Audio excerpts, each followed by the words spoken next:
APPROACH, approach. Approach मतलब पहुंचना या दृष्टिकोण, पर्सपेक्टिव या आउटलुक। मुझे लगता है कि तापमान आज 100 डिग्री पहुंचेगा। I expect the temperature to approach 100 degrees today. इस मुद्दे पर आपका क्या दृष्टिकोण है? What's your approach in this matter?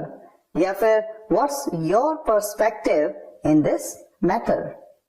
Next word APPROPRIATE, appropriate. Appropriate का मतलब होता है उपयुक्त या फिर आवंटित करना। आवंटित करना यानी कि एलोकेट करना किसी को। ये कपड़े सर्दी के मौसम के लिए उपयुक्त नहीं हैं। These clothes are not appropriate for the winter season. इस वर्ष स्कूलों ने नई पुस्तकों के लिए धनराशि आवंटित की है। The schools appropriated funds for new books this year. APPROXIMATE, approximate. Approximate का मतलब होता है लगभग या अनुमानित, nearly या फिर रफ। उस मोबाइल की अनुमानित कीमत क्या है? What is the approximate price of that mobile? आप उसकी संपत्ति के अनुमानित मूल्य तक का पता नहीं लगा सकते। You can't even figure out the approximate value of his assets. ARDENT, ardent.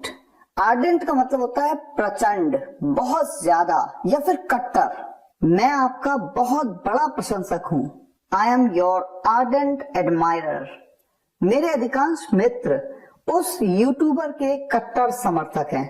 Most of my friends are ardent supporters of that YouTuber.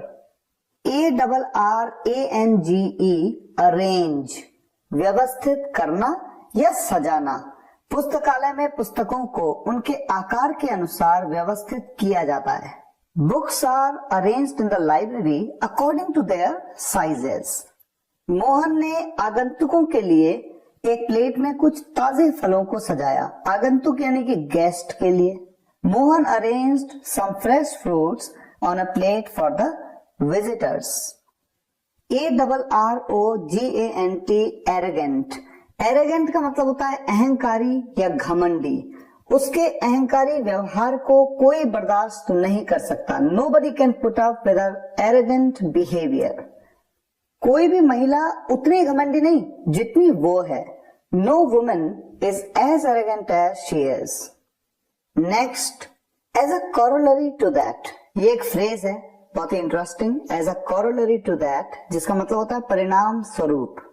Due to which, आप कह सकते हैं मैं रोज दौड़ने जाता हूं जिसकी वजह से मुझ में अच्छा स्टैमिना है। I go for running every day. As a corollary to that, I have good stamina. वो अच्छी पढ़ाई करता है इसीलिए उसने पहली बार में एग्जाम पास कर लिया। He studies well. As a corollary to that, he passed the exam on the first attempt.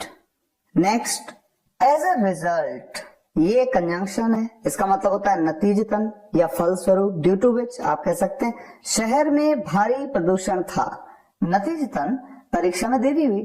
There was heavy pollution in the city. As a result, exams were delayed. यहाँ पर एज अ रिजल्ट की जगह पे as a corollary to that भी कह सकते हैं, जो मैंने इससे पहले बताया। मैंने पिछले साल अंग्रेजी सीखने के लिए कड़ी मेहनत की। नतीजतन मुझे एक अच्छी नौकरी मिल गई। I worked extremely hard to learn English last year. As a result, I got a good job. As easy as ABC. देख के ही पता लगता है इसका मतलब है बहुत ही आसान, very easy. ब्लॉगिंग सीखना बहुत आसान है। To learn blogging is as easy as ABC. वहां तक पहुंचना इतना आसान है कि पूछो मत, क्योंकि आपको पूरी यात्रा के दौरान बस बाएं मुड़ते रहना है। To reach there is as easy as ABC because you have to simply take left turn throughout the journey. Next word, aspect. ASPECT. aspect का मतलब होता है पहलू या फिर छवि। शिक्षा जीवन के सबसे आवश्यक पहलुओं में से एक है। Education is one of the most essential aspects of life. किसी व्यक्ति की अच्छी छवि की सभी प्रशंसा करते हैं। Everyone appreciates the good aspect of a person.